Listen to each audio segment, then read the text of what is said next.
E aí pessoal, tudo bom com vocês? Eu sou a Raposa de Xirodigeri, sejam bem-vindos a mais um vídeo. No vídeo de hoje trago a vocês mais um vídeo de desenho e dessa vez da minha personagem queridinha. A Maeve é uma personagem minha de RPG e eu jogo com ela em uma campanha com os meus amigos. Inclusive, ela foi o primeiro desenho que eu mostrei aqui no canal. Ela é uma ladina e originalmente é da raça Halfling, porém, por causa de uma batalha que nós tivemos, ela chegou a 0 de vida e falhou em todos os testes e foi dessa pra uma melhor.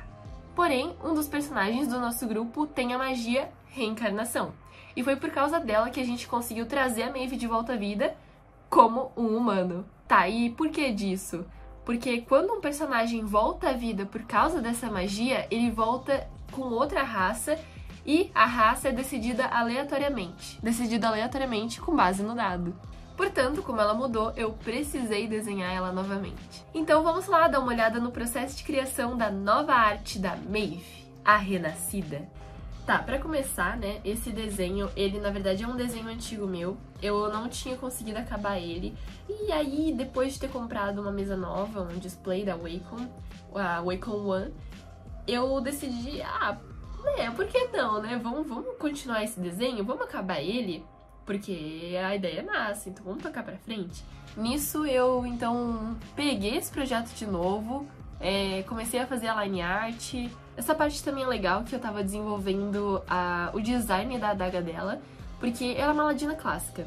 Ela é uma ladina que usa adagas e ela tem uma espada também, como arma reserva, porque a principal dela é a adaga. Então, como ela mexe bastante com veneno, eu queria fazer algo relacionado a serpentes, a cobras, que são venenosos, animais peçonhentos em geral, né?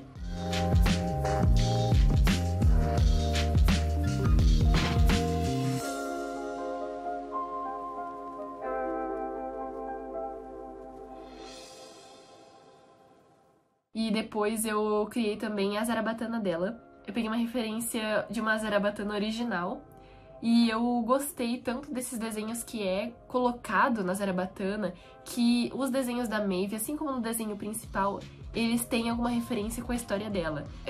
Além dela mexer com veneno, que tem algumas cobrinhas ali desenhadas, ela é bem ligada à flor de jasmim e à flor das glicínias, que são flores que têm alguma toxina.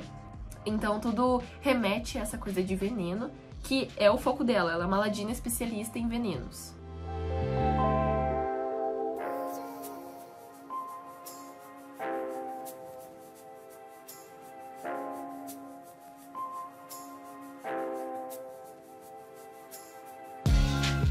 E de resto eu vou começando a colorir ela então, que eu acho que é uma das partes que eu mais gosto de fazer. Eu também passo bastante trabalho fazendo, mas é uma parte bem satisfatória, porque você vai escolhendo as cores, vendo quais combinam. Agora eu tô começando a entrar mais na teoria das cores, então que cores que tu vai usar? Tu vai usar só essa cor porque sim ou porque tu quer dar um significado? Né? Então tudo isso tu começa a pensar a partir do momento que tu percebe que existe esse conteúdo que você vai atrás de estudar, né? Por ela se tratar de uma ladina, né? Então são roupas escuras.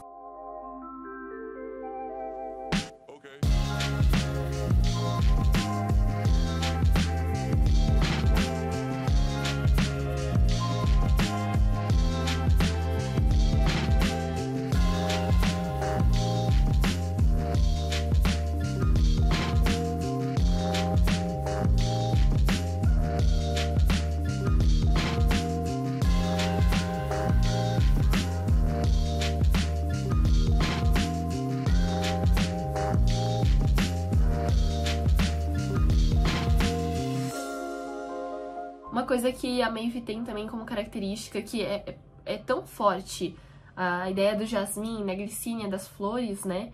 Que ela tem tatuada no braço e também tem um broche prendendo a capa dela, que representa o jasmim. Eu lembro que quando eu criei o broche, eu disse que a ideia, porque ela é uma ladina, a ideia é que ela não tem dinheiro, ela rouba tudo que ela tem. Então todas as peças de roupa dela são roubadas, em algum momento foram de outra pessoa. Então, o broche foi a mesma coisa, ela roubou de uma família real, de uma família mais nobre, assim, e ela adotou aquele símbolo do jasmim pra ela.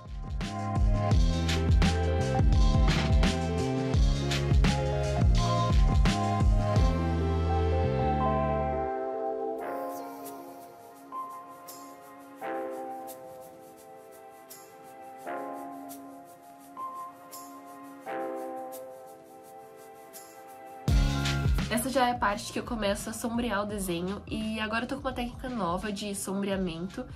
A técnica consiste em primeiro fazer a parte esfumaçada do desenho e depois fazer a parte cel shading do desenho, né? Que é aquela sombra mais marcada que a gente costuma ver em animes. Nesse desenho vocês vão poder ver que eu testei muita coisa.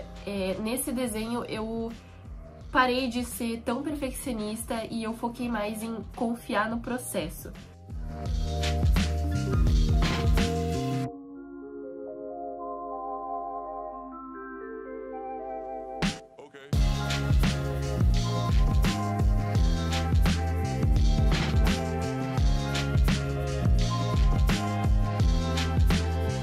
Então na calça vocês vão poder ver que eu tentei algo diferente. Eu fiz um sombreamento, cel shading, vamos chamar assim. E daí depois, a iluminação, eu queria algo diferente. Eu queria algo que tivesse mais textura. Então eu usei um pincel que tivesse textura e depois eu borrei também com um pincel com textura.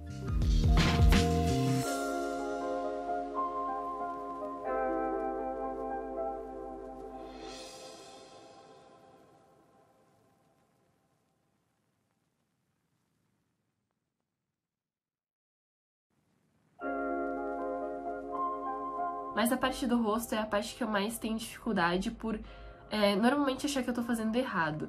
Normalmente achar que eu tô fazendo a sombra, os detalhes muito mais fortes do que eles deveriam ser.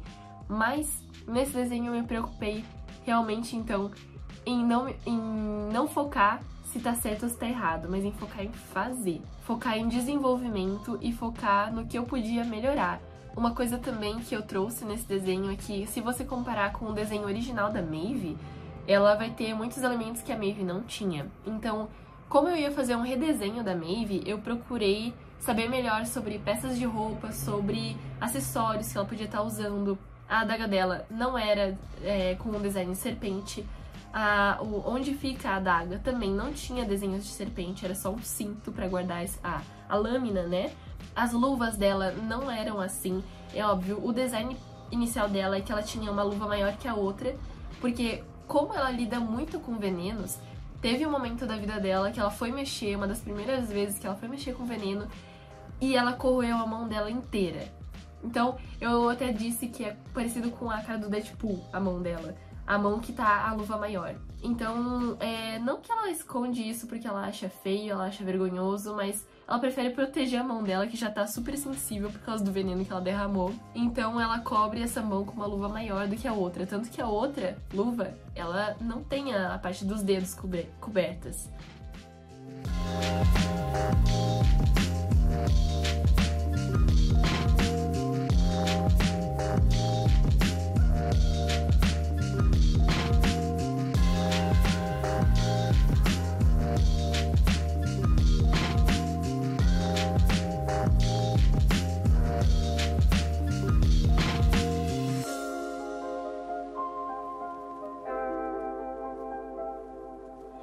Agora, essa parte que eu sombreei o capuz dela, a capa dela, foi uma das partes que começou a desenvolver. Que ali o tecido tá tendo uma curva do tecido, como você pode notar que a gente tem. Se você olhar para o nosso tecido, ele tá cheio de curvinhas. E eu queria demonstrar isso o máximo possível nessa etapa das sombras. E não só fazer isso com a line art, que nem eu sempre fui acostumada a fazer.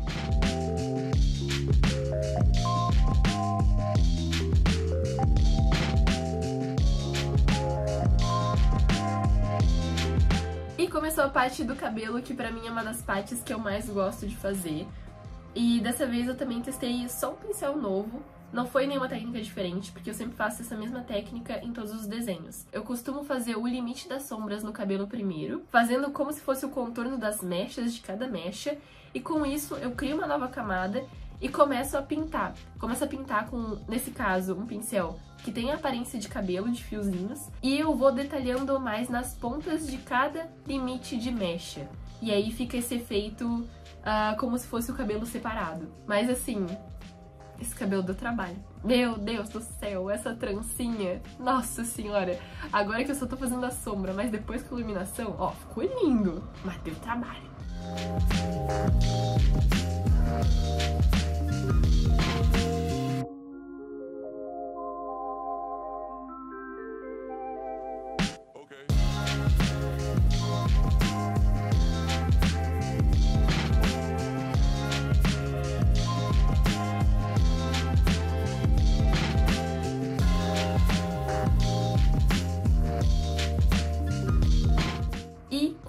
iluminação eu fiz bastante testes. Eu fiz testes com uma cor que era mais clara, uma cor mais perto da cor de base. No final, eu comecei a usar uma cor que ela seria bem mais clara, pra ela dar realmente contraste, como se alguma luz estivesse batendo quase que diretamente naquela região. E é aí que eu apliquei uma das partes que eu mais gostei desse desenho, que foi os pincéis com textura para esfumaçar.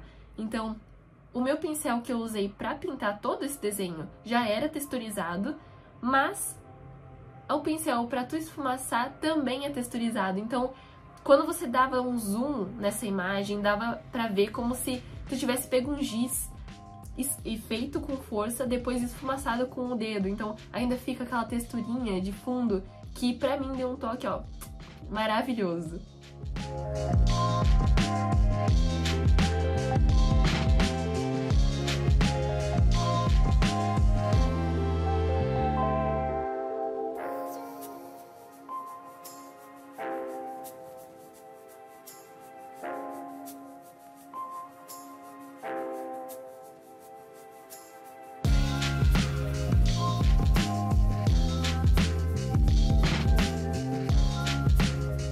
Agora chegou a parte da iluminação, que da mesma forma que a sombra, eu quis que a sombra desse esse efeito de dobradura, de algo a mais ali que a line art não tivesse dando a impressão de dobradura e tudo mais. Então eu fiz os detalhes da iluminação, seguindo a mesma ideia da sombra, de não ser só uma luz que estava batendo ali naquele objeto, mas que mostrasse algum detalhe a mais que a line art não estava demonstrando. E seguindo a ideia de não ser tão perfeccionista num desenho assim, eu fiz questão de deixar várias partes que eu não esfumacei direito. Então essas partes seriam o resto da textura do pincel. E eu acredito que esse efeito deu ainda mais uma cara de... tanto de pintura de verdade, como se eu tivesse pego um pincel, tinta e pintado esse desenho, né? Então ficou a textura do pincel, da tela em branco. Como também deu um ar mais, na minha opinião, mais realista pro desenho. Não é só uma cor a mais no desenho, é uma cor com textura e isso faz parecer algo real.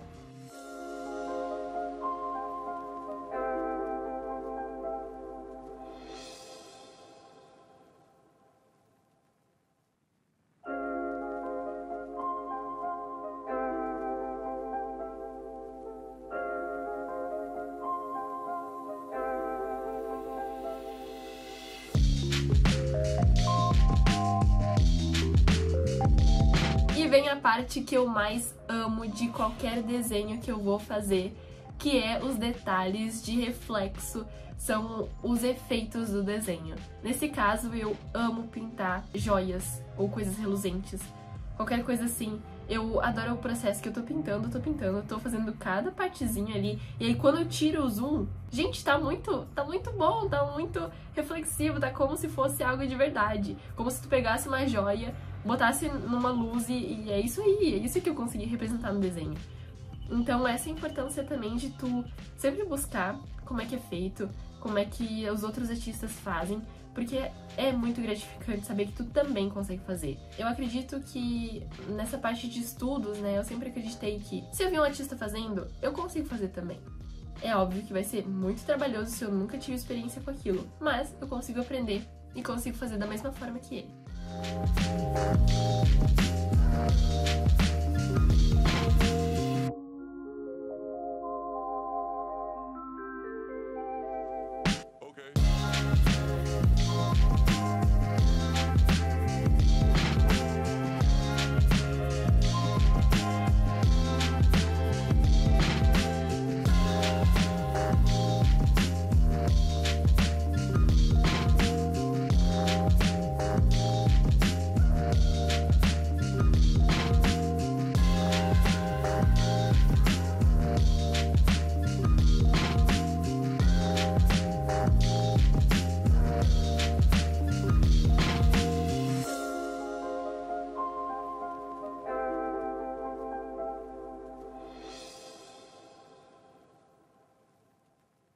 E pra terminar, eu resolvi fazer um fundo diferente.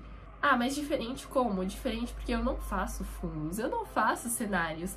Mas eu pensei, gente, tá tão legal esse desenho, tá tão bem feito esse desenho, eu caprichei tanto nos detalhes, nas sombras, na iluminação desse desenho, por que eu não vou fazer o mesmo com o fundo? O cenário, né, ele também é um personagem, ele também tá ali pra passar uma mensagem no teu desenho. Então, o que seria da Maeve nessa posição se não tivesse a pedra, se não tivesse a grama, se não tivesse o fundo pra contar onde é que ela tá? O que ela tá fazendo? Ela tá calma? Ela tá atacando? Ela tá se defendendo? Então, a gente acha que é só o personagem que importa, só a pose, a expressão dele, mas o cenário também passa a mesma quantidade de riquezas, de detalhes que um personagem vai passar.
Terminando o desenho, quando eu terminei de desenhar tudo, de pintar tudo, de fazer todos os efeitos, literalmente acabar o desenho, eu percebi que ele tava meio cinzento, meio sem saturação, assim, e eu não tava curtindo o resultado. Então, ao invés de eu trocar todas as cores do desenho, eu decidi brincar e usar o filtro do Camera Raw do Photoshop. Então, foi com esses ajustes que eu consegui tornar a grama mais vibrante, tornar o céu mais vibrante, que eu consegui dar alguns detalhes que eu demoraria muito tempo para dar se fosse manualmente. Então, já que a gente tem essa opção ali dentro do Photoshop, que tá ali à nossa disposição para ser usada, a gente vai usar. E por fim, eu dei uma sombreada na pedra que eu esqueci completamente, que tinha uma relação entre personagem e pedra, e tem sol batendo no personagem na pedra, então vai estar dando uma sombra.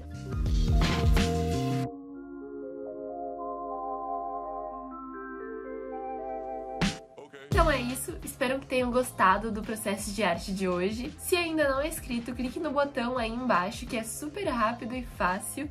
E deixem um like também, que me ajuda demais. Valeu, um abraço e até o próximo vídeo!